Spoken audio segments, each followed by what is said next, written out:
네, 안녕하세요. 세 번째 시간 우리 애널리틱스에 대해서 계속 연속해서 배우고 있습니다. 세 번째 시간은 생산 운영 애널리틱스부터 여러분들과 함께 이야기해 보겠습니다. 저희가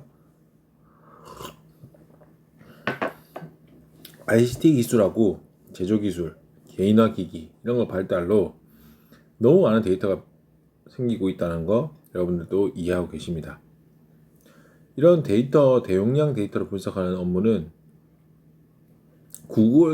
구글이라든지 이런 큰 회사들 그리고 전문 데이터를 다루는 기업들에서만 가지는 거였는데 지금 현재는 이제 마케팅 기업뿐만 아니라 제조, 금융, 유통 다양한 산업 분야에서 대용량 데이터를 분석해 가지고 이걸 새로운 분석 능력으로 가지면서 운영의 효율성을 증대시키고 기업을 경쟁력을 발전시킨 사례가 많아지니까 새로운 혁신 패러다임으로 바뀌고 있다는 거죠. 그래서 새로운 혁신적 패러다임이 부각되고 있으니까 너너나나 기업들이 빅데이터 개념을 가지고 싶어 하는 거예요. 그래서 특히 비즈니스 환경이라든지 제조 환경, 빅데이터 개념이 너무나 중요해지니까 새롭게 확장할 필요가 있고 빅데이터 개념을 새롭게 이제 잡아야 되고 그리고 데이터 자체의 크기, 형태 이런 것보다는 다양한 데이터를 복합적으로 분석해가지고 기존에 우리가 파악하지 못했던 새로운 분석력을 토대로 해서 생산성을 높이는 일련의 작업을 하는 거죠. 그리고 인력, 그리고 비즈니스 프로세스 이런 것들도 통합하고자 한다는 것에서 해석할 필요가 있다는 겁니다. 통합한다는 비즈니스 프로세스에서 통합까지도 하게 돼 보고 있다는 거죠. 우리가 규모적으로 조금 데이터 규모적으로 확인해 보는 현황이 지금 이제 우리 그림 4-8에서 여러분들 표로 나와 있는데요. 2009년 미국 기업 내에서 데이터 양으로 보시면 되고 산업별로 얼만큼 차이가 있는지 확인할 수 있습니다.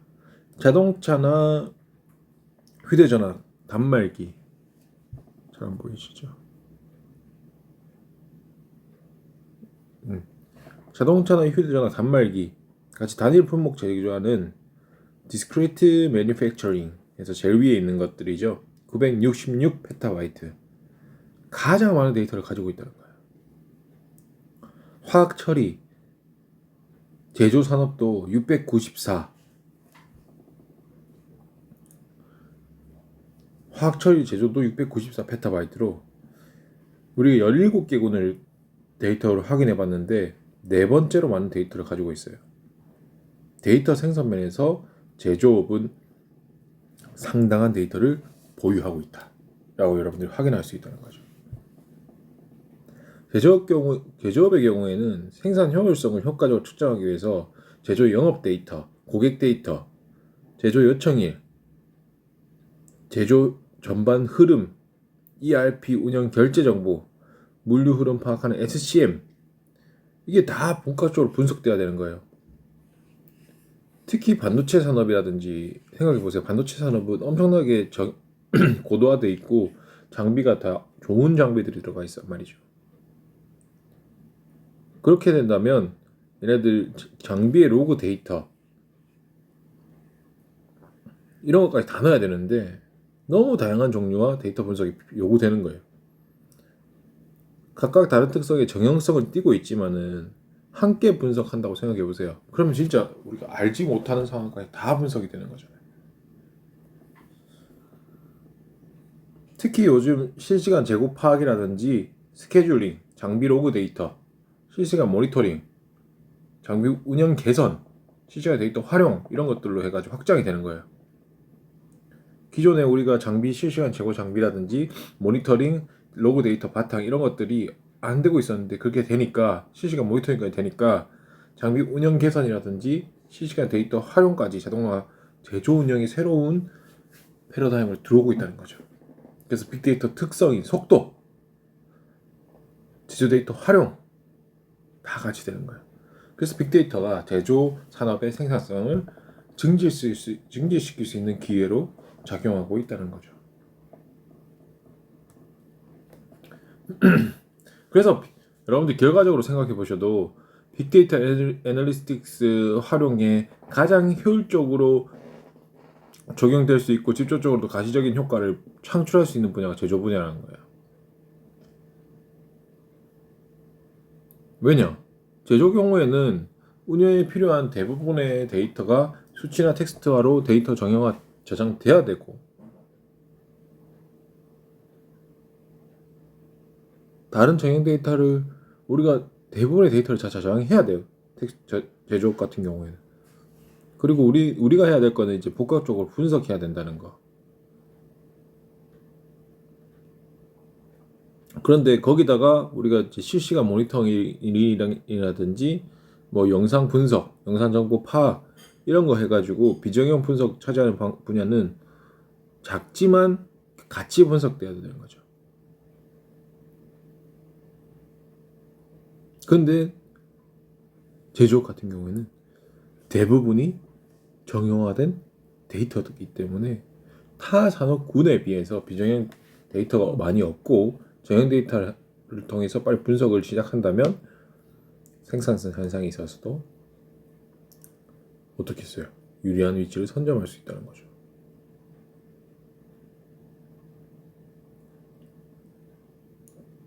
과거에 우리 산업의 물결을 빠르게 이끌었던 3의 물결을 이끌었던 식스 시그마 이런 것들이 제품 관리 프로세스 혁신에도 보편화되니까 제조업에서도 제일 먼저 들어갔고 제일 빨리 효과를 봤단 말이죠. 빅데이터도 마찬가지일 겁니다. 제조업이 효과를 엄청나게 볼 거예요. 보세요. 우리가 생산 데이터를 활용한다고 생각해 봅시다. 제조 환경의 변화가 오니까 전사적 자원 관리 시스템, 우리 ERP 도입했어요. 그러나 초기 시스템은 생각해 보시면 수시로 변화하고 생산 공정에 대해서도 확인이나 대응이 어렵다 보니까 이제 새로운 형태의 기능이 있어야 된다고 요구했죠. 그래서 빅데이터가 이 사이에 들어가게 됩니다.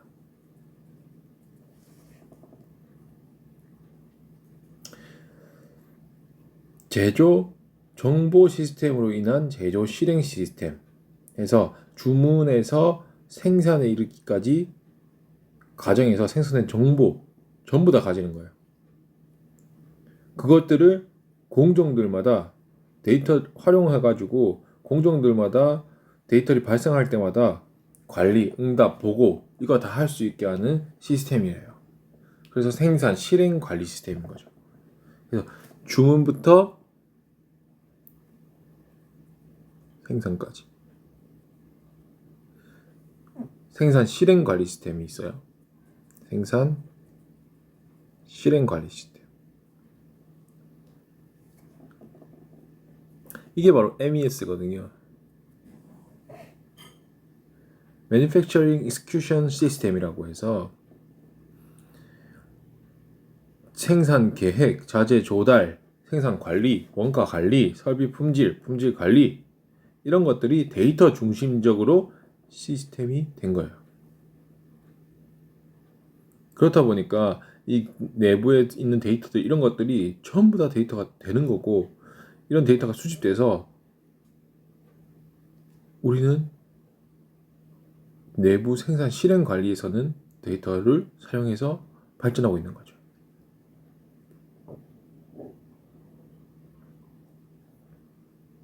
맥킨지 빅데이터 보고서에 따라서도 여러분들 제조기업들이 어디까지 활용하냐 생산 실행 관리만 하는 게 아니에요. R&D 및 설계 그리고 공급 사슬 생산 및 마케팅 서비스 빅데이터 다 활용합니다. R&D 단계에서는 우리가 제조업체들은 제품 생산 주기에 따라서 빅데이터 포착해요. 생산 주기가 있을 거 아니에요. 제품 생산을 주기 위해서는 뭐 한 달이 주기가 걸린다. 그럼 빅데이터를 우리가 넣는 거죠. 그래서 제품 생산 주기 관리를 위해서 여러 가지 정보 시스템을 도입해요. 그리고 데이터들이 생길 거고요. 생산을 빠르게 하기 위해서. 우리가 전체적으로 큰 시각으로 생산 정보 관리, 생산 주기 관리 이런 것들을 다 한 번에 보는 거예요. 빅데이터 활용해서. 그래서 의사결정에 도움 주는 거죠. 마찬가지로 공급 사슬 관리도 마찬가지입니다.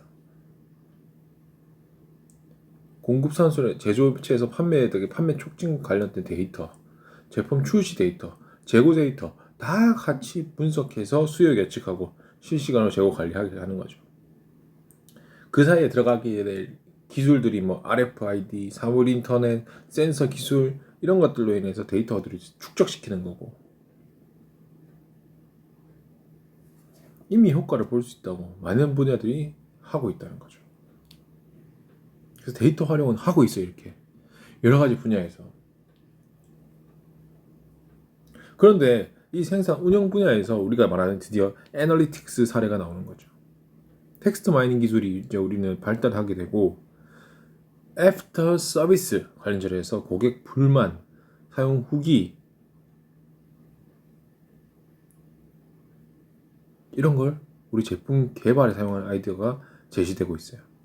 그래서 이게 필요한 게 텍스트 마이닝이라는 거예요. 텍스트 마이닝. 왜냐면 텍스트를 분석하는 거예요.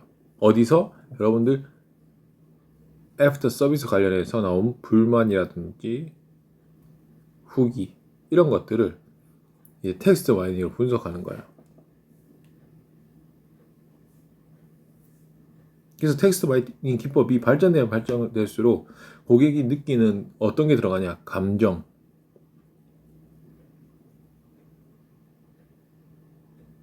느낌 이런 게 들어가는 거예요. 여러분들 분석되는 거예요. 저도 이렇게 분석을 하고요. 그렇게 되니까 조금 더 고객 니즈에 맞춰서 분석할 수 있게 되는 거죠. 이게 어떤 불편함을 나에게 이러한 불편한 감정을 피우게 하더라. 그럼 이 불편하기 위해서 우리가 어떤 것들을 해결해 줘야 된다라는 분석이 가능하죠. 이것뿐만이 아니라 더 발전하게 되는 게 텍스트 마이닝이 애프터 서비스뿐만이 아니에요. 센서 정보 이용하는 거죠. 센서 이용해서 고객 사용이 얼만큼 실시간으로 몇 분, 몇 타임, 몇 사용, 몇 회, 미니, 이거 다 분석이 되는 거예요. 그러니까 고객 경험을 분석이 가능하고 제품 개발이나 서비스 운영에 이용하는 아이디어가 되고 있다는 거죠.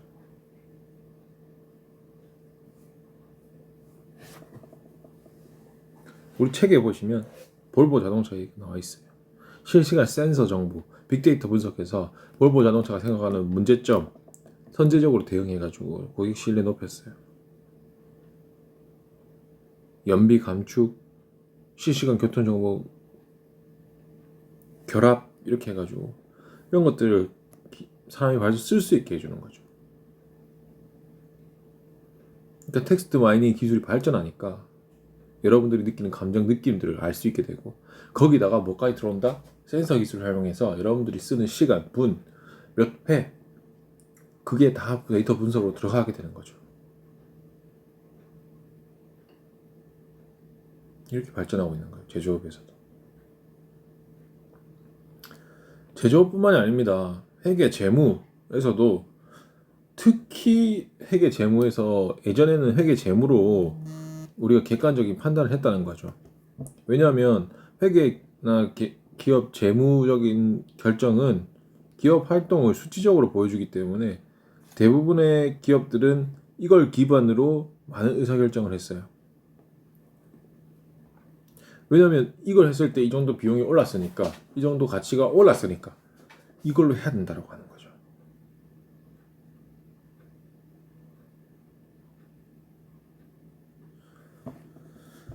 그래서 이 회계 재무 애널리틱스는 너무나 더 필요해지는 거죠.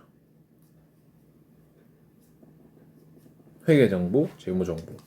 그래서 회계정보라 하면 여러분들이 생각하시는 의사 결정을 위한 이제 이용자 의사 결정을 위해서 경영의 활동 정보를 수치적으로 제공하는 게 회계 경제적 의사 결정을 위한 회계 정보를 만드는 과정이에요. 회계 정보는 여러분들 회계 경영 활동 정보를 수치로 제공하는 거예요. 수치. 근데 그게 다 돈으로 돼 있는 거죠. 그래서 여러분들 회계 배워보시면 재무상태표 이런 거 배우잖아요. 손익계산서 이런 것들이 우리가 어떻을 때 돈이 빠졌고 어떻을 때 돈이 들어왔고 그리고 우리가 가진 지금 잉여금 그리고 뭐 자본금 그리고 선대금 현재 미지급 지금 비용 이런 것들을 확인하는 거죠.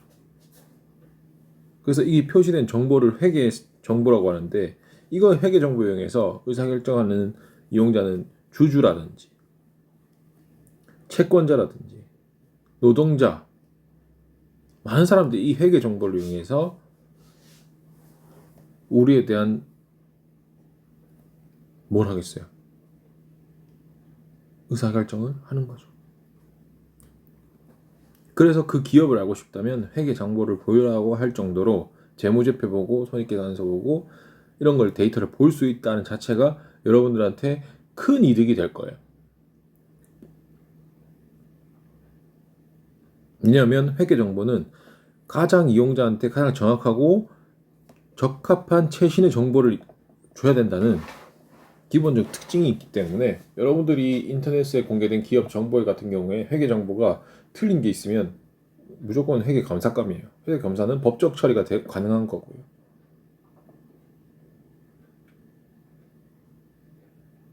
그래서 이 회계 데이터가 발생하는 절차 자체가 전통적인 데이터가 비슷해요. 우리 거래 발생하면 거래 발생한 것들을 그 각각의 장에다가 적고 그 각각의 장을 통해서 큰 장이 도출되고 그리고 다시 또 하나의 표로 다시 표를 보기 쉽게 정리를 해요. 그걸 시산표라고 하는데 그 시산표 이후에 다시 이 하나의 표가 나오고 그게 또 이제 회계 기밀 보고서 작성을 위해서는 다시 또 각각의 분들 있죠. 분기들 있죠. 분기들에 맞춰서 다시 또 데이터를 나눠야 되고 그게 전체적으로 회계 데이터가 만들어지면 그 모든 걸 보고하기 위한 보고서 형태로 나가게 되는데 그게 회계 보고서 형태가 되는 겁니다. 그래서 이 회계 데이터가 뭐 지금은 어려워 보이지만 회계를 좀 배워보시면 이렇게 어렵진 않아요. 이게 분계장 만들었다가 원장 만들었다가 시상표 만들고 시상표 만든 것들을 다시 수정 분계해서 수정 분계로 나누고 다시 회계 보고서로 하는 거. 그래서 뭐 이거 여러분들이 외우라는 건 아니고 이렇게 데이터가 발생하니까 데이터 유형에 따라 사용 용도에 따라 재무상태표, 손익계산서, 현금 흐름표, 자동 변동표 이런 것들이 만들어지는 거고 특히 우리가 많이 사용되는 게 재무상태표랑 손익계산서 데이터가 엄청나게 많이 사용될 거예요. 그래서 재무상태표부터 잠깐 보자는 거죠. 재무상태표는 뭐냐면 여러분들이 일정한 시점 있죠. 기업이 가진 일정한 시점에 기업의 자산, 부채, 자본 이런 것들을 데이터를 통합 정리해 가지고 해당 정보를 이용자에게 제시하는 거예요. 그래서 이게 회계 절차를 적합한 회계 절차를 통해서 나온 데이터이기 때문에 각 구성 요소별로 기재할 수 있고 활용할 수 있는 형태로 정보 제공자에게 제공되기 때문에 모든 항목이 같아요. 재무상태표라면. 그래서 재무상태표 하나만 볼 수 있다고 해도 여러분들은 이 기업에 대해서 이해할 수 있게 되는데 그 기업 하나만 이해하냐? 아니에요. 모든 기업을 다 확인할 수 있고 여러분들이 뭔가 투자를 한다면 각각 카테고리별로도 확인할 수 있다는 거죠. 재무상태표만 볼 수 있다면. 그 데이터 안에는 매출 채권, 뭐 미수급, 미수수익 이런 게 여러 가지가 많이 있습니다. 그런 것들은 뭐 부채 항목, 자본 항목 이렇게 나눠져 있기 때문에 부채를 보거나 자본을 보거나 이런 것들을 확인할 수 있게 하는 값들이 이렇게 다 나눠져 있어요. 그래서 자산 항목, 부채 항목, 뭐 자본 항목 이런 것들이 뭘 의미하는지는 한번 궁금해 하시면 여러분들이 공부하시면 돼요. 회계 쪽에 여러분들이 데이터 분석에 관심이 있으시다면, 애널리틱스가 관심이 있으시다면 이런 것들에 대해서 분석을 하는 거죠.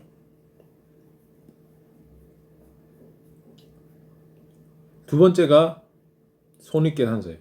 손익계산서는 뭐냐면 일정한 기간, 수익, 비용 이거 수집해가지고 정부화해서 정부 이용자한테 제공하는 거예요. 그래서 수익과 비용으로 나눕니다. 그래서 우리가 가진 일정한 기간 동안 기업의 경영활동 결과, 이익 얼만큼 얻었고 손실 이런 것들이 얼만큼 되는지를 확인할 수 있어요. 그리고 돈으로 표시되기 때문에 여러분들한테, 경영자한테, 그리고 정보 이용자한테 얘한테 뭔가 투자를 해야 되겠다, 이 기업에 입사를 해야 되겠다, 이런 판단 근거를 제공할 수 있다는 거죠. 그래서 여러분들이 재무상태표와 손익계산서는 진짜 배워두시면 여러분들이 엄청난 이득이 있을 거라는 거예요. 왜냐면 그 기업에 대한 이해를 할 수 있기 때문에. 그래서 여러분들이 이런 것들이 우리가 본다라는 거 이해하시면 되고, 뭐 여러 가지 시스템이 있어요. 그 전통적 회계 절차, 시스템적 회계 절차, 그리고 회계 상태에 따른 재무정보 항목, 이런 항목들이 들어가야 되고, 그리고 각각의 뭐 재무관리와 범위들은 이 정도 되고, 유형적으로 유형별 재무 정보들은 이런 것들을 제공한다. 안정성, 활동성, 수익성, 상장성, 이런 것들을 확인하기 위해서 이걸 확인한다 정도만 생각하셔도 여러분들이 이해 가능하실 거예요. 이런 것들을 외울 필요는 없어요. 여러분들이 이런 게 있다, 그래서 이런 걸 분석하기 위해서, 데이터를 활용하기 위해서 현재 이렇게 활용되고 있고, 그리고 어떤 걸 확인한다, 특히 안정성, 활동성, 수익성, 성장성, 이런 것들을 확인해 가지고 여러분들 사실 투자를 여러분들 지금 많이 유행하고 있는 주식 투자, 이런 것들 많이 사용되고 있는 거죠.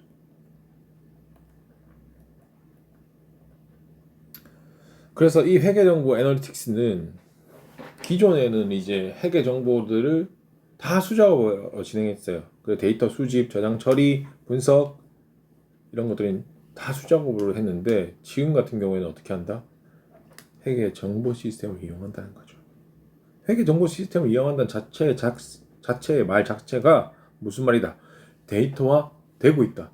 기존에 수기 작성한 데이터들은 우리가 컴퓨터를 이용하지 못했기 때문에, 아니면 컴퓨터로 다시 옮기는 상황이 필요했기 때문에 데이터 분석하기 힘들었다고 생각하시면, 지금 같은 경우에는 아예 회계 정보 시스템을 사용하기 때문에 회계 정보 시스템을 사용한다는 말인 즉슨 회계 데이터를 수집 가능하고 정보가 가능하고, 우리가 수집 기록 정보 정리가 가능하니까 우리가 회계 정보를 제공도 편하고 우리가 원하는 의사결정에도 도움이 되기 때문에 가장 하이가 되는, 기업 경영에서 가장 기본이 되는 시스템으로 회계 정보 시스템을 가장 먼저 많이 사용하고 있습니다. 그래서 어떤 기업이든 가보시면 회계 정보 시스템을 뭐 XP용이든 뭐 윈도우 7용이든 해서 쓰고 있어요. 쓰고 있단 말이죠. 데이터 분석까지는 하지는 어렵고요. 특히 회계 정보에서 대표적으로 말하는 게 Enterprise Resource Planning 배웠죠. ERP. 그래서 전사적으로 자원 관리를 다 하는 거기 때문에 여러분들이 뭐 한 분야의 ERP는 한 분야만 있는 게 아니에요. 절대 생산, 자재, 영업, 인사, 회계 다 하는 거예요. 다 할 수 있게 만든 게 ERP예요. 근데 대부분의 업체들은 이걸 끊어서 산단 말이지. 회계 분야에 사고, 인사 분야에 사고. 그래서 이 ERP라는 시스템이 이렇게 이용되고 있고, 특히 ERP는 각 기능별 데이터 처리나 분석을, 특히 우리의 재무회계 기준에 보시면 뭐 총계원자, 매출채권, 외입채무, 기타 보조무 이런 것까지 모든 데이터를 자동으로 저장 관리하기 때문에 재무제표 산출하는 기능을 가지고 있죠. 그래서 회계관리 시스템이 이렇게 운영되고 있고, 특히 우리는 이런 것들을 활용해서 뭐 손익계산서, 원가 분석 이런 거 많이 하는데, 중요한 건 사실 그런 것들이 아니라 우리가 전통적인 회계 절차 시스템을 단순화시키고 자동화해서 기본 성과와 자동적으로 연결시키도록 구성되어 있는 게 이제 전통적에서 우리 시스템적으로 바뀐다는 거죠. 그래서 우리가 앞에서 제가 보여드렸던 여기 있죠.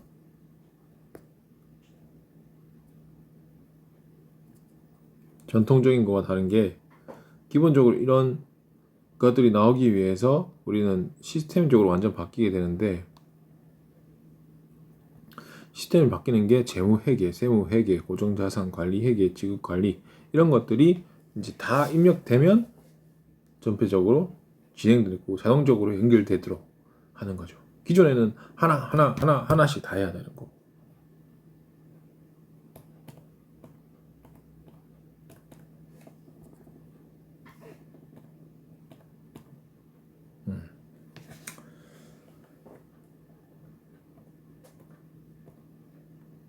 그리고 이 재무 회계 데이터 이런 것들은 재무 관리에 대한 이해가 조금 필요한 부분이기 때문에 재무 표준 분석 이런 거, 자금 운영, 재무 관리의 범위가 사실 어느 정도 되는지는 앞에 나와 있었죠. 재무부터, 재무 제표부터, 재무 분석, 재무 계획, 그리고 이런 것들이 우리가 수익을 어떻게 낼지, 자금을 어떻게 흐를지 이런 것들을 따로 낸다는 거고, 그리고 이 수익 계획에는 뭐 여러 가지 계획이 있고, 자금 계획에는 자금을 어떻게 운영하고, 그리고 예산을 어떻게 만들고, 예산을 어떻게 편성하고 이런 것들을 다 분석하게 된다는 거죠. 그래서 재무제표를 만듦으로 인해서 우리가 수익을 어떻게 낼 거고, 중요한 건 이거죠. 두 번째, 자금을 어떻게 쓸 건가요.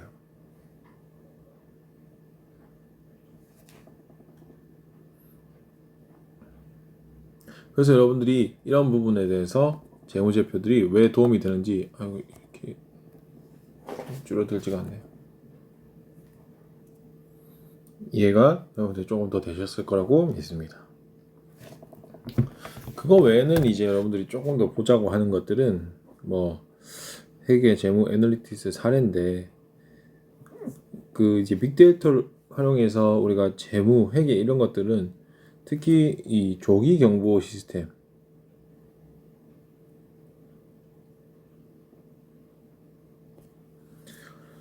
그래서 주요 은닉 정보 이런 것들을 확인하는 거죠. 그래서 이런 것들이 재무 회계가 애널리티스화되고 빅데이터화 되니까 그 외부적으로도 알게 되니까 이런 데이터들이 이제 혹시나 잘못되는 뭐 분위기 회계라든지 이런 나쁜 사례로 이용될 수 있던 것들을 미리 악용할 사례들을 확인할 수 있는 조기 경보 시스템들 이런 것들이 있고요. 그거 외에도 뭐 우리가 얼만큼 뭐 벌었는지 매출, 폐기 동량 이런 거, 회계 동량 이런 것들을 분석해서 우리 내부에서 최적화하는 우리 책에 119페이지 나와 있는데, 스시 회전 초밥 체인에서 이런 것들을 분석해서 매출, 폐기 동량, 고객 입점, 회계 동량 파악 가능하니까 스시 제공 재료를 최적화 실현해가지고 75% 폐기 손실 감소했다는 이런 부분도 있습니다. 그래서 회계 재무 분야에 대한 부분은 매출이나 재무 이런 것들, 투자 이런 부분들에 대해서 알아야 되는 부분이기 때문에 여러분들이 이렇게 사용되고 있다. 그리고 여러분들이 가고 싶은 분야에 어떤 분야에 내가 사실 좀 더 관심이 있는지도 한번 확인해 보셨으면 좋겠어요. 마케팅 분야인지 회계 재무 분야인지. 사실 마케팅은 마케팅 부분에서의 이야기겠지만 모든 부분이 다 중요하겠지만 사실 돈을 만지고 회계를 만지는 분야일수록 중요도가 높을 수밖에 없잖아요. 그럴 수밖에 없죠. 그러니까 더 많이 채용할 수밖에 없고요. 그래서 어떤 부분에 대한 자세한 공부를 해볼 것인지 또 한번 생각해 보셨으면 좋겠습니다. 다음으로 보는 게 인적자원 관리예요. 인적자원 관리는 유능한 인적자원 관리 전문가들도 이제 인적자원을 관리하고 경쟁시키고 확보하고 관리 기술 이런 것들이 다 필요하게 되면서 업무량 증가가 너무 나온 거죠. 인적자원 관리를 해야 되니까. 인적자원 요즘은 다 대부분이니까. 그래서 너무 할 일이 많아진 거죠. 기존에 있었던 경쟁이라든지 관리 자원, 그리고 소유 인력 확보. 중국 같은 경우에는 인력 확보하기 위해서 돈을 얼마나 씁니까? 여러분들 축구만 봐도 그렇죠. 그 축구의 자원을 영업하기 위해서 돈을 엄청나게 쓰잖아요. 마찬가지로 인력을 그렇게 확보하기 위해서 노력을 한다고 생각하시면 됩니다. 그렇게 되면 될수록 뭘 해야 됩니까? 일을 많이 해서 그 사람을 더 분석해야 되고 확인해 봐야 되는 거잖아요. 그러니까 더 많은 자료도 있어야 되는 거고 그 사람에 대해서. 그래서 인적 자원들이 일이 많아지게 된 거예요. 그러다 보니까 데이터들은 더 많이 쌓인다는 거죠. 그래서 가능한 한 데이터 자원을 많이 이용하기를 원하고, 그걸 위해서 조금 더 분석적으로 데이터를 활용할 수 있어야 되기 위해서 인적 자원 관리가 필요하게 된 거예요. 그래서 이 관리하는 회사와 안 하는 회사는 엄청난 경영 성적이 차이가 나게 되고, 그거에 따라 의사결정이 필요하다는 것도, 이제 인적 자원에 따라 의사결정도 필요하다는 것을 알게 된 거예요. 그래서 인적 자원 데이터들을 엄청나게 많이 활용해요. 어떤 부분까지 활용하냐면 인적 자원 관리, 인적 자원 계획, 그리고 기업 데이터, 내부 데이터, 이렇게 해가지고 엄청나게 세세하게 확인해봐요. 어떤 것까지 확인하냐면, 여러분들이 기업 내부 데이터를 보시면 인적 데이터, 인사 업무별 데이터 해서 여러분들이 완전 나눠볼 수 있어요. 인사 업무별 데이터는 조직 관리, 인사 관리, 급여 관리, 복리후생 관리, 채용 관리, 교육 훈련 관리, 노사 관리, 이런 부분들이 전부 다 데이터가 수집 저장되게 되는 거예요. 그 내부에는 할 수 있는 게 많죠. 분업이 어떻게 되어 있는지, 부분은 어떻게 되는지, 권한은 얼만큼 되어 있는지. 그리고 인사에서는 상벌 관리 어떻게 하는지, 이직 관리 어떻게 하는지, 급여 관리에서는 성과급 어떻게 관리하는지, 그리고 복리후생은 연금, 휴가 이런 것들을 어떻게 관리하는지, 교육 훈련은 어떻게 하고 하는지, 노사 관리는 교섭, 협약, 양자간 협의 이런 것들이 어떻게 이루어지는지, 그런 것들의 데이터들이 전부 다 들어간다는 거예요. 엄청나겠죠. 그래서 이 인적 자원 계획 수립을 위해서 외부 데이터에서는 경영 영향에 미치는 기술, 사회문화, 정치, 법률, 산업 이런 것들이 같이 또 들어가야 되고요. 인적 자원을 계획 수립을 위해서 그냥 우리 내부 데이터만 활용하는 것들이 아니라 외부 데이터 있죠. 경영에 영향을 미치는 기술들이라든지 사회문화는 어떻고 정치나 법률은 어떻고 이런 것들을 다 분석해서 확인해서 넣어야 되는 거예요. 그러니까 애널리틱스가 얼마나 중요하겠어요. 이런 일들도 많아지는데.